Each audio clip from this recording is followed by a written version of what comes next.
Pag lumalabas kami, I'm still wearing a mask kasi hindi ako pwedeng mahawak. Kayo, malalabanan niyo ang lagnat. Sa akin yung simpleng ubot-sipon, automatic magiging pneumonia. 3 treatment ang pinagdaanan ko, nang hihina talaga ako. And it's true also that yung emotions mo na-affect. So meron pong YouTube video, si Mami Oji, in-interview niya si Miss Chris Aquino and nagbigay siya ng mga updates tungkol sa karamdaman niya. Panoorin natin yung video. Thank you sa lahat ng mga nagdadasal for me, pero ayokong pabigatin ang dala nila. Let's keep it na positive na, yes, gumagaling ako, Okay, pero so initially talagang mas maganda po yung appearance ni Miss Chris ngayon. Kumbaga parang nanunumbalik talaga yung kanyang lakas. Kumpara dito sa mga dati niyang videos na ginawa natin, mas payat siya dyan, mas parang dry, and mas flaky yung skin niya dyan. Pero ngayon, parang mas nag-glow and mas lumalakas. I can reveal to everybody na hopefully sa last quarter ng taon, bago magpasko, I'll be back. Kung maalala natin, nasa ibang bansa si Miss Chris Aquino. Ito, California daw to Shinoot. Kaya siya nandun kasi hindi available dito sa Philippines yung mga gamot niya na dapat maibigay sa kanya. Kasi wala pa tayong FDA approval. Remember, yung FDA, yan po yung nagre-regulate ng mga gamot, mga supplements na dinidistribute sa market and binibili ng mga tao. Sa ibang bansa, approve po yung gamot niya na i-take niya sa karamdaman niya. Pero dito sa Philippines, hindi pa na-approbahan. So, dyan na rin papasok yung kahalagahan po ng pag-check ng mga binibili nyong products, kung ano man yan, basta iniinom or pinapahid sa katawan, na dapat laging merong FDA approval. Kasi kapag dumaan po sa FDA, ibig sabihin nakita po yan ng mga eksperto, safe po yan, at wala po kayong magiging harm sa katawan. May mga natamaan na blood vessels. So, kailangan ko pang magpalakas. May pagdadaanan ako mga test. Isa doon yung MRI with contrast dye. Doon ako natatakot. Okay, so nabanggit ni Miss Chris kanina na may mga tama daw yung kanyang blood vessels. Kapag sinabing tama, posible na baka nagkakaroon ng vasculitis. Kung babalikan natin yung mga karamdaman ni Miss Chris, in general, autoimmune disease po yan. And isa na doon yung Churg-Strauss. And kapag meron ka pong Churg-Strauss, apektado po yung mga blood vessels mo sa katawan. Ang nangyayari, nagkakaroon ng vasculitis, kumakapal, or namamaga yung mga blood vessels sa katawan. So, pag kumakapal po yun, pangit yung blood flow.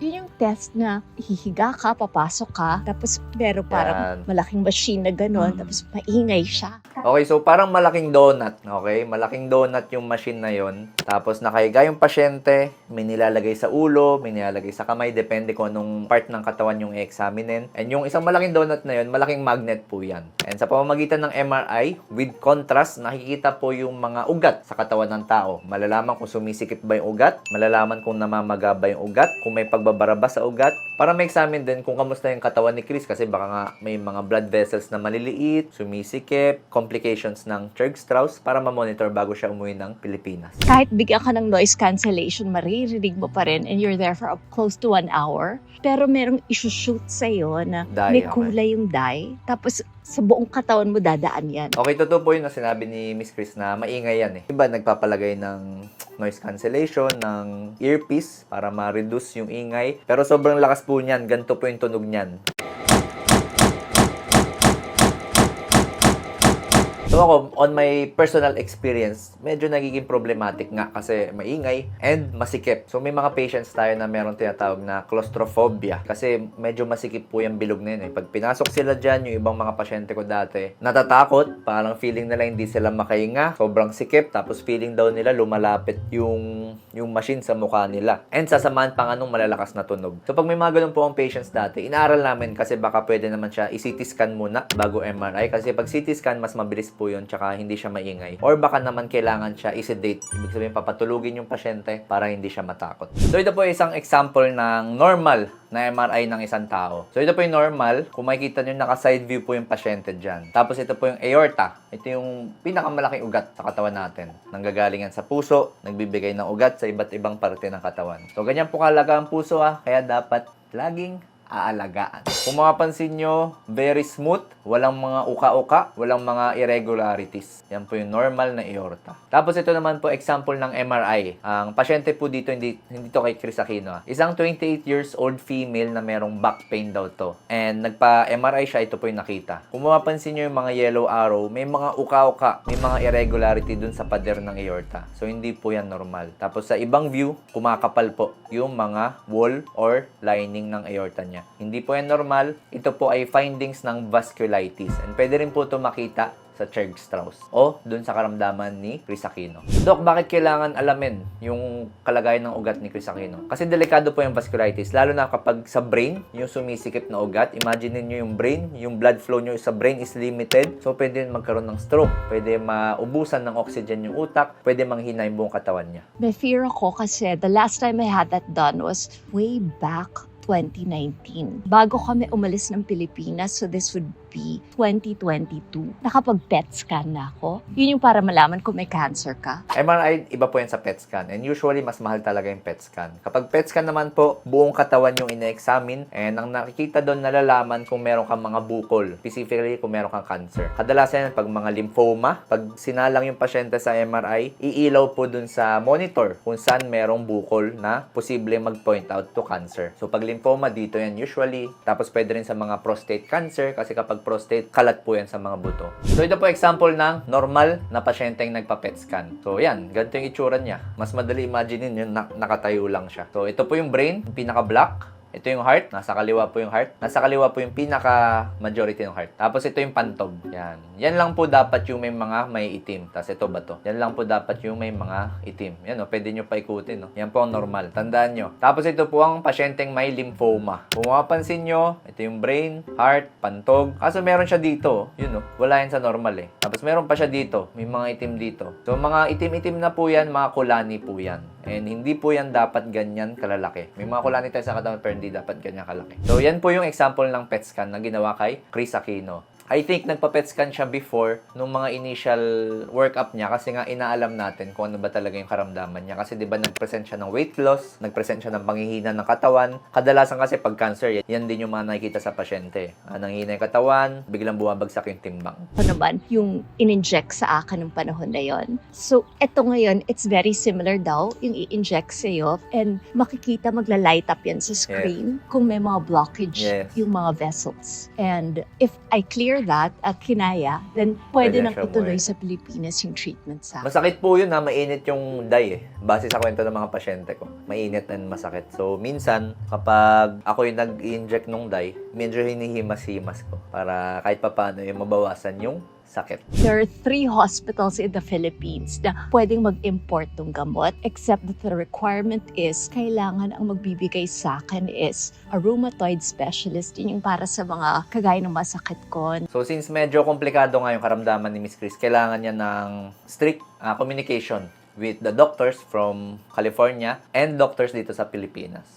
I think pag autoimmune kasi, alam na ng lahat na it can never be cured. Pero pwede kang mag-remission. In other words, pwedeng mabawasan yung mga symptoms. Pero forever nandun. Yes, correct po. No? Pag autoimmune disease, meron ng abnormality yung immune system ng tao. Hindi na siya totally mawawala. It can never be cured, sabi nga ni Chris Aquino. Pero makokontrol lang yung mga sintomas sa pamamagitan ng pagbibigay and regular medication sa pasyente. Mahaba pa yung proseso bago ako gumaling. So, alam ko na si Kuya Noel nagsabi sa'yo na kailangan pagpunta niyo dito, hindi kayo nanggaling sa ibang lugar. Kung sila Mami Oji ay nanggaling sa medyo crowded na lugar, medyo maraming exposure sa bacteria, viruses, posible niyang madala yon kay Miss Chris. Kaya bawal siyang manggaling sa ibang lugar. And pag nadala niya yun kay Miss Chris, since mababa na yung resistensya ng katawan niya, sobrang dali niya magkasakit. Pag lumalabas kami, I'm still wearing a mask kasi hindi ako pwedeng mahawak. Kayo, malalabanan niyo ang lagnat. Sa akin, yung simpleng ubot-sipon, automatic pagiging pneumonia. So kung maalala ko,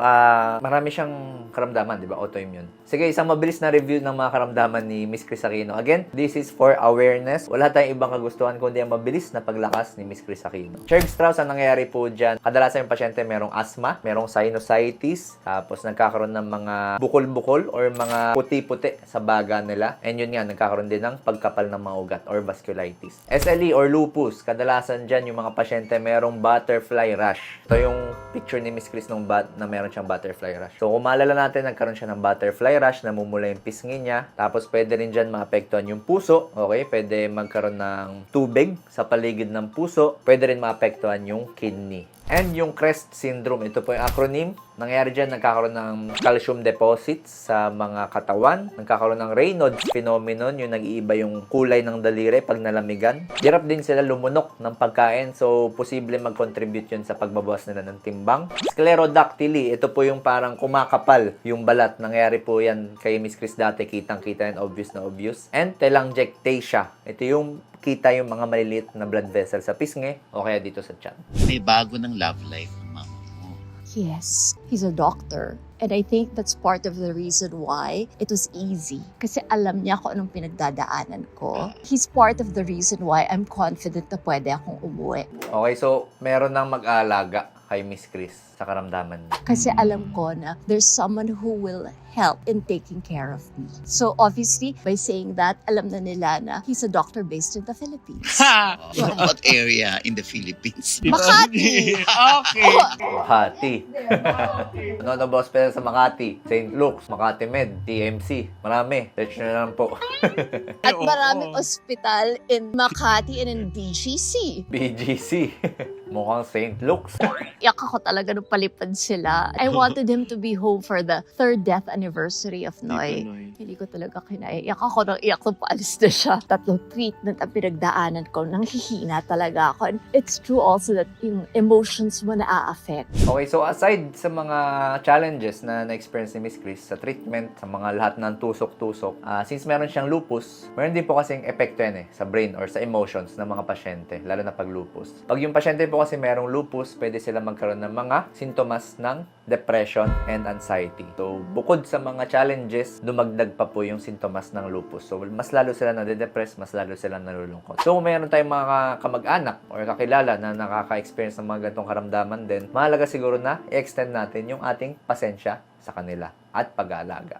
Doc, paano po makaiwas dito sa autoimmune disease? Again, ang primary or number 1 reason niyan is idiopathic. Ibig sabihin, hindi natin alam ba't nagkakaroon ng ganitong autoimmune disease. Pero isa sa mga risk factors, of course, environmental, yung exposures natin sa pollution, sa cigarettes, sa mga bisyo, genetic, kung merong genetic abnormality sa ating katawan or namana natin, and of course, hormonal. Since merong hormonal component, ito yung kadahilanan kaya karamihan, babae yung naapektuhan kasi mas iba-iba po yung hormones nila. Para po makaiwas sa mga to, of course, dapat meron tayong balancing diet, regular exercise, walang bisyo. And kung meron tayong mga naramdamang mga sintomas, dapat nagpapacheck na agad para mapigilan yung progression.